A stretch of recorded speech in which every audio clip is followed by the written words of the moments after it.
Okay, I think we have everybody. Good morning, everyone. My name is Akil Davis, Assistant Director in Charge of FBI Los Angeles. I'm going to announce our speakers in order. It will be First Assistant United States Attorney Bill Asaley, myself, then Chief of Police Jim McDonald, Sheriff Robert Luna, and then Chief of Police for Palm Springs Police Department. So without further, I'm going to turn over to the United States Attorney. Thank you. Thank you. Good morning, everyone. I'm Bill Asaley. I'm the head of the U.S. Attorney's Office for the Central District of California. Over the weekend, my office, along with the FBI, arrested members of a far-left, anti-government domestic terror cell who self-identify as the Turtle Island Liberation Front. The individuals were arrested on Friday, December 12th, when the group attempted to construct and detonate IEDs out in the desert. In addition to the arrests, we executed several search warrants throughout the nation.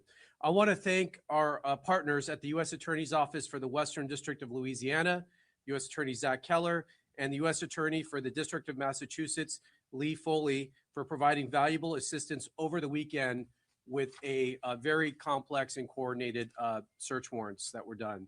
The charges we are announcing today stem from the defendants and their co-conspirators' detailed, coordinated plot to bomb multiple U.S. companies on New Year's Eve. Thankfully, that plot has now been foiled thanks to the hard work of the FBI and the Department of Justice. This investigation was initiated in part due to the September 2025 executive order signed by President Trump to root out left-wing domestic terror organizations in our country, such as Front. As the president made clear, recent attacks across the country have highlighted the grave threats posed by these far-left domestic terror groups. These threats are sophisticated, organized campaigns of targeted intimidation, radicalization, threats, and violence designed to silence opposing speech, limit political activity, and direct policy outcomes, and prevent the proper functioning of a democratic society. In direct response to the president's order, the Attorney General issued a memo to our offices implementing and mobilizing federal law enforcement to prioritize and counter domestic terrorism and political violence investigations. As a result of those directives, we built this case. Both my office and the FBI have invested substantial resources into investigating and charging these organizations. And if anyone does not believe that members of these groups are organized, sophisticated, and extremely violent, let me tell you about the plot in this case. The four defendants are Audrey Carroll, 30 years old. The pictures, I think we have them somewhere. We'll put them up here. Audrey Carroll, 30 years old. Zachary Aaron Page, 32. Dante Gaffield, 24. And Tina Lay, 41. Each from the Los Angeles area. Each is charged with conspiracy and possession of an unregistered destructive device in violation of Title 26, United States Code Section 5861D. We intend to file additional charges in the coming weeks as we finish reviewing the evidence. The defendants are all radical anti-government members of the Turtle Island Liberation Front, which according to their own social media is an anti-capitalist, anti-government movement that calls for their associates to rise up and fight back against capitalism. One of the leaders of the organization, defendant Audrey Carroll, helped organize an even more radical faction of the group called the Order of the Black Lotus.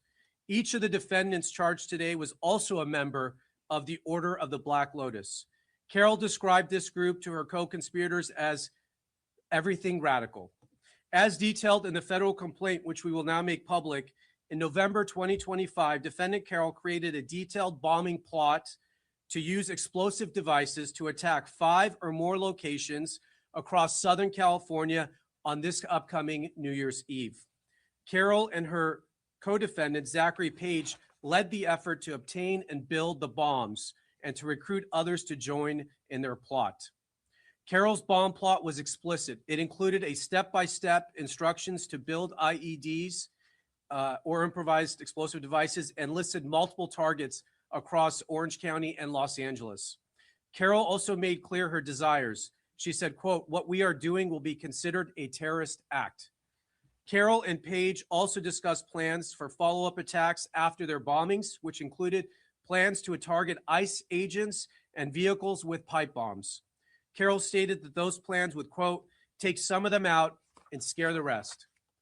Throughout early December, the co-conspirators discussed their plans during an in-person meeting in Los Angeles and through an encrypted messaging application.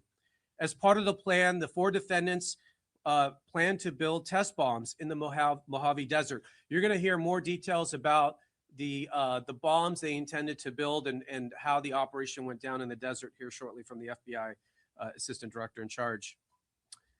In preparation for the plan, the co-conspirators purchased multiple pieces of bomb-making materials and discussed their travel plans to the desert.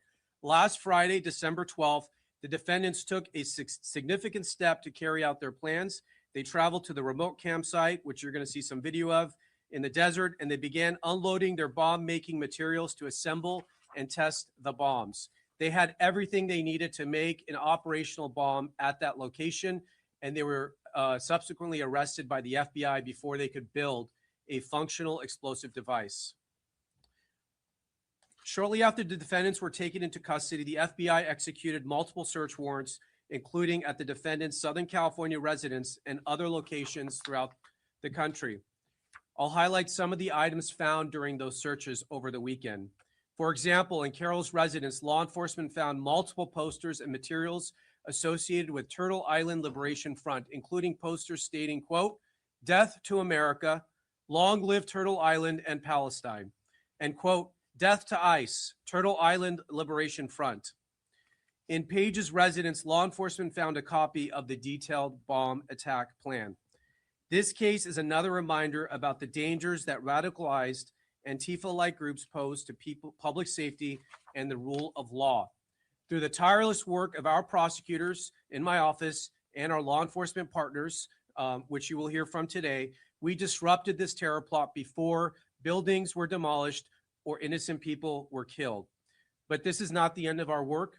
My office is committed to extinguishing the far-left terror threats that we face, and will continue to work 24 hours a day, 7 days a week. The 4 defendants arrested will make their initial appearance this afternoon at the federal court in downtown Los Angeles. They are each considered innocent until proven guilty. I will now turn it over to the Assistant Director in Charge of the FBI LA office, Akil Davis. Good morning. Again, my name is Akil Davis. I'm the Assistant Director in Charge of the FBI's Los Angeles Division. As we're all aware, we've had a busy weekend in this country and abroad with bad news incidents one after another. Today, we are announcing a major victory in our collective effort to protect the American people. The FBI's Joint Terrorism Task Force intercepted a scheme by members of a violent extremist group we believe determined to detonate explosives at multiple businesses on New Year's Eve. Last Friday, the FBI arrested 4 of those subjects near 29 Palms in San Bernardino County while they planned and rehearsed their attack.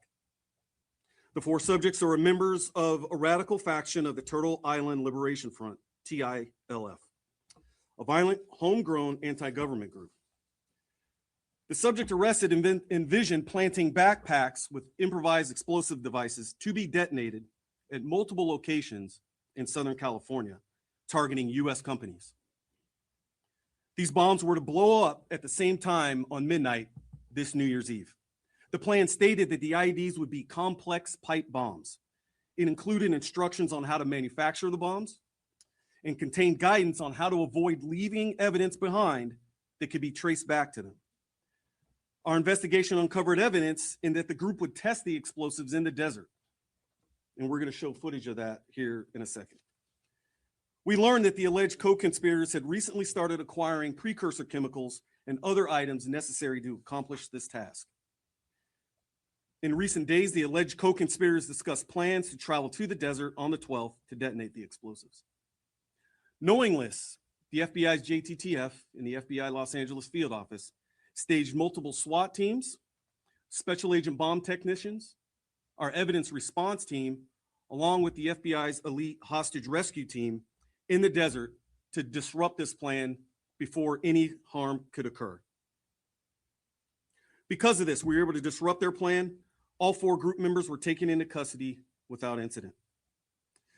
The TILF Instagram account publicly posts content that advocates for violence against United States officials. A recent post called for a revolution and asked for supporters to organize and be ready. The FBI, as you have seen here, can also organize and be ready. We could not have accomplished these arrests without the exceptional assistance from our partners on the Joint Terrorism Task Force. I specifically want to thank the following agencies, as you see up here today: the Los Angeles County Sheriff's Department, the Los Angeles Police Department, the Palm Springs Police Department, along with the San Bernardino County Sheriff's Department. I also want to recognize the following FBI field offices as this investigation crossed the entire country: the New Orleans Division, the Buffalo Division, Indianapolis Division, and the Boston Division, who, as you all know, have had their hands full this weekend. In fact, an additional was arrest by our partners at FBI New Orleans in support of this investigation. I will now turn it over to the Los Angeles Police Chief, Jim McDonald. Well, thank you and good morning, and we appreciate you being here today. Los Angeles Police Department is proud to stand alongside our federal, state, and local partners today to announce the arrest stemming from a coordinated domestic terror plot. The case underscores the persistent threat posed by extremist groups and individuals, as well as the critical need for law enforcement agencies to remain vigilant in protecting our communities. The successful disruption of this plot is a powerful testament to the strength of our unified response, driven by the collaboration and tireless efforts of the FBI's Joint Terrorism Task Force, along with our allied agencies. Together, we have prevented a potential tragedy and reaffirmed our shared commitment to safeguarding our communities. I want to personally thank the dedicated men and women from every agency involved. Their relentless work over the past several days has ensured that those responsible were apprehended swiftly and safely and without harm to our neighborhoods. Thank you. I'm going to call up Sheriff of Los Angeles County, Robert Luna.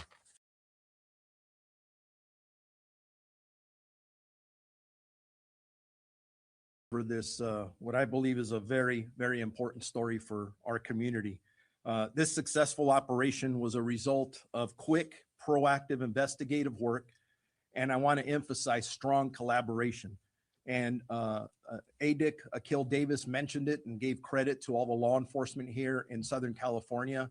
It is better here, it always has been, than anywhere else in the country, and we're very proud to be part of the Joint Terrorism Task Force. For us at the Sheriff's Department, we've been part of it since after 9/11. Their ability to share intelligence across multiple agencies, investigating threats like this one, is second to none anywhere else. The way we coordinate with partner agencies and act quickly was critical to the success of this operation. And like I said before, there's no other area like here in LA County with our partnership that has been here for years with the FBI and LAPD and the other law enforcement agencies around us. Since this threat was uncovered last week, our Sheriff's Task Force officers and intelligence analysts working closely with our law enforcement partners have been working around the clock to verify information, identify targets, and piece together this plot that you've heard described. Their strong investigative efforts, sharp situational awareness, and rapid response ensured that this threat was stopped before it ever had a chance to be carried out. I'm incredibly proud of the professionalism and dedication shown by the men and women who worked tirelessly to bring this threat to an end before it could cause harm to anybody in our community. To our community, I know hearing about these incidents like this can be unsettling, especially in the light of the recent Brown University mass shooting and the Sydney, Australia terrorist attack.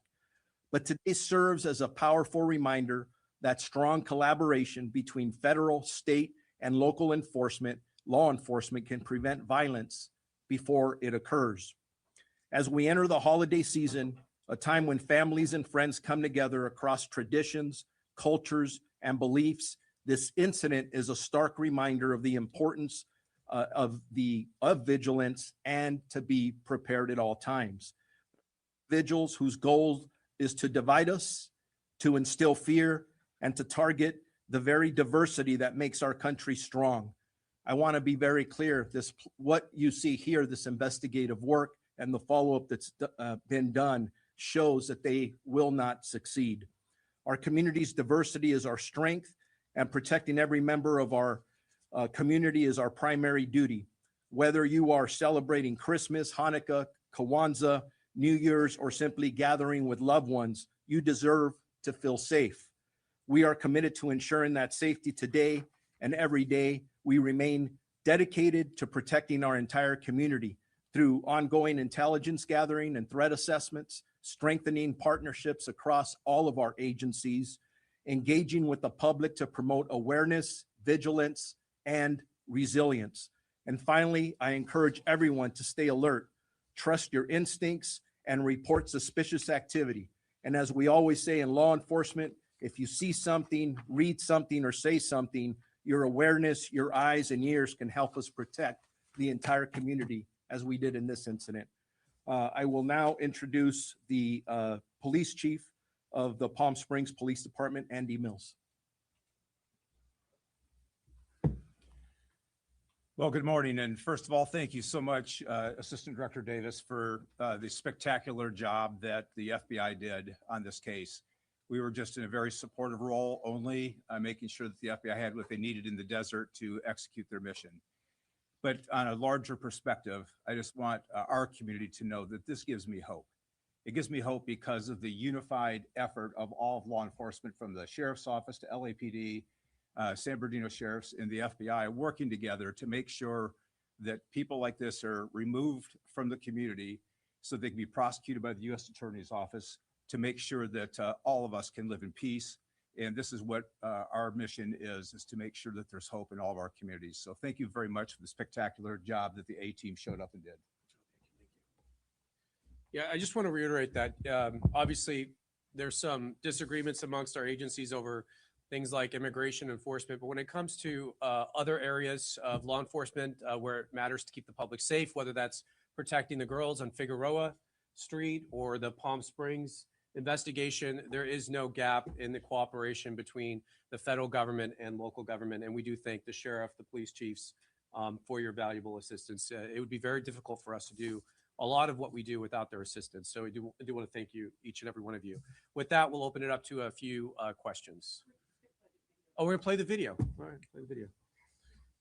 And this is, the video is, do you want to describe the video? Yeah, I'll describe the video. So as I mentioned in my talking points, on December 12th, a group of individuals, again, members of this anti-government group, traveled out to the desert to test their explosive devices. They had precursor chemicals there, and they were going to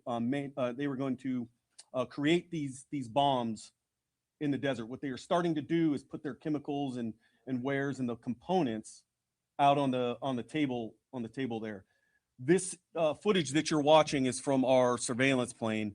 And then what happened after this is the Los Angeles FBI SWAT team, along with the FBI's hostage rescue team, moved in and arrested all 4 subjects without incident. So now we'll take some questions. Yeah, we're not naming the victim companies, but I'll generally describe them as logistics centers. You can think of like Amazon type logistics centers, but we're not naming the specific companies at this time. There were at least 5 locations that they intended to target within Orange County and Los Angeles County. Again, we're not giving out the specific sites, but they were willing and wanting to do more if they could recruit more members to their radical efforts there. You mentioned the arrest in New Orleans. Do you think that there are other people involved? There are definitely more members to this group. As far as who was specifically involved in this New Year's Eve terror plot, we believe we've arrested all the members who were specifically involved in that particular plot. We did execute search warrants to people who are also part of this group. As we review that evidence, if we determine that there are any other individuals who knew about this or provided any assistance, we will obviously be charging them as well. Person arrested in Louisiana is not directly tied to this incident, but he is a member of this group. And when they executed the search warrant out there, he posed a great threat to the agents. He threatened the agents, and so that's why he's under arrest.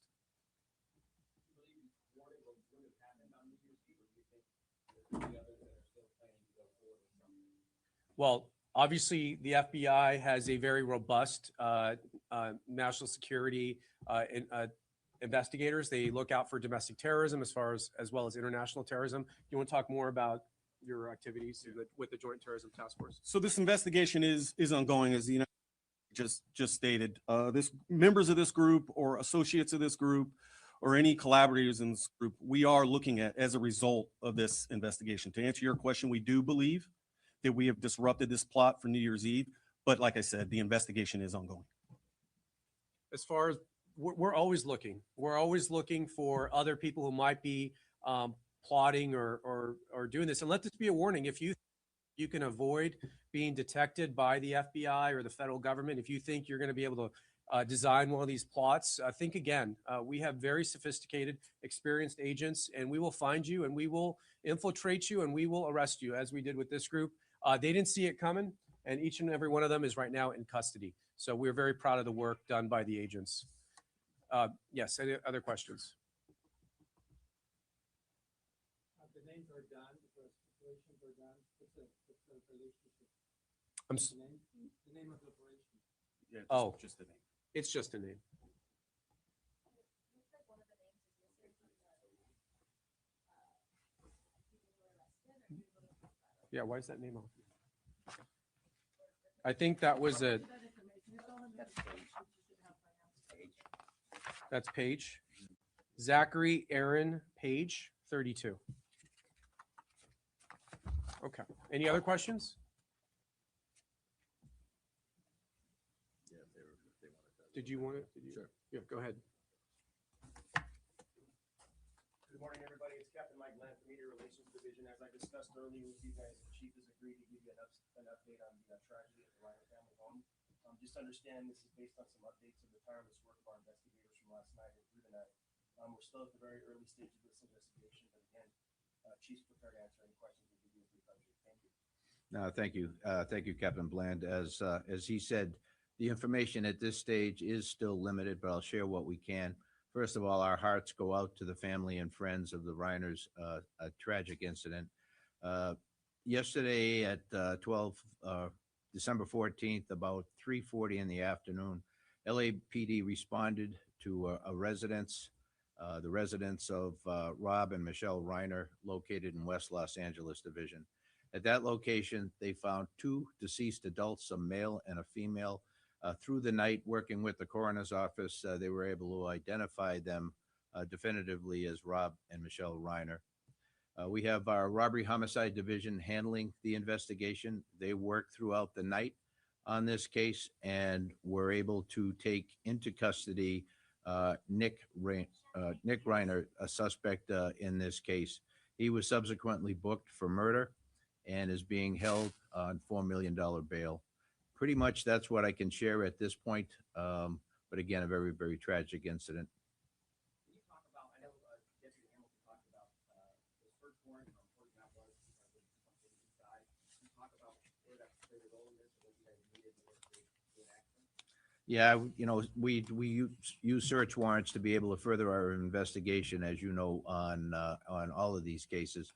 I wouldn't be in a position to talk specifically about what the object of the search warrant was, but it's a critical piece of our investigations to be able to ensure down the road of prosecution. Thank you all very much. Thank you, everybody.